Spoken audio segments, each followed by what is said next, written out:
Hello everyone, I'm Aisha and you are tuned into the 696th episode of our Here and Now podcast. Today we bring you the latest buzz from the insurance industry. So let's dive right in.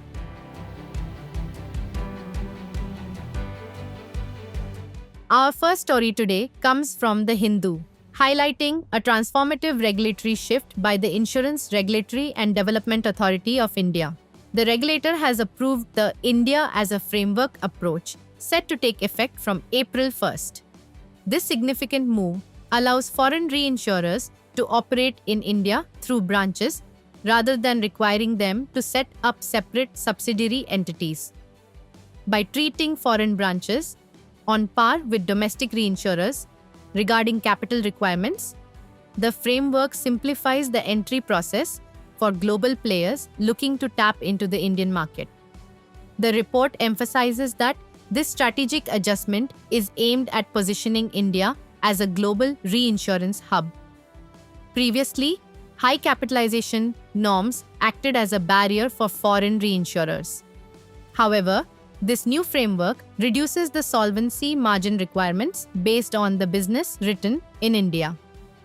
Analysts believe this will not only attract more foreign capital and expertise into the domestic market, but also enhance the capacity of Indian insurers to underwrite larger risks, ultimately benefiting the end consumer with better risk management solutions. Moving on to our next story, a report by the Economic Times focuses on the IRDA's ambitious plans to expand the health insurance sector through standardization and transparency. The regulator is pushing for a standardized basic health cover product alongside the introduction of hospital scorecards.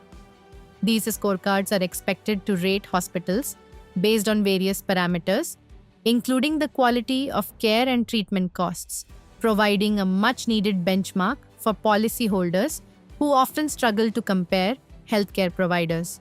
This initiative is designed to address the information asymmetry between patients and hospitals. By publicly grading hospitals, the IRDAI aims to empower consumers to make informed decisions about where to seek treatment, potentially driving down costs through competition. Furthermore, the push for a basic standardized health product is intended to simplify the buying process for first-time buyers, thereby increasing insurance penetration across the country and ensuring that essential health coverage is accessible and affordable for the masses. Our next story sheds light on a major reform in the distribution of insurance products. Featured in a report by MSN, the article explores the government's decision to introduce open architecture for individual insurance agents. This means that agents who were previously restricted to selling products from a single insurance company will now be permitted to sell policies from multiple insurers. This change marks a departure from the traditional captive agent model, allowing intermediaries to offer a much wider array of products to their clients. The report details that this shift is expected to significantly benefit consumers by fostering an environment of unbiased advice. Agents will be free to recommend policies that truly fit the customer's needs, rather than being forced to push a specific company's products. While this presents a challenge for insurance companies, who will now have to compete more aggressively on product merit and pricing to retain agent loyalty, it is ultimately seen as a step towards a more mature, customer-centric insurance market that prioritizes transparency and choice. Our final story, from a report by the News Mill, focuses on the evolving landscape of digital risk. SBI General Insurance has announced an expansion of its cyber insurance coverage, a move explicitly designed to support the vision of Digital India. As the nation rapidly digitizes, the frequency and sophistication of cyber attacks have risen, making robust financial protection a necessity for individuals and businesses alike.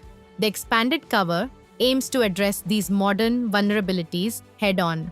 The article highlights that this enhanced policy structure is tailored to meet the needs of a growing digital economy. It provides comprehensive protection against a range of cyber threats, including financial losses due to online fraud, phishing attacks, and data privacy breaches. And with that, we conclude today's episode.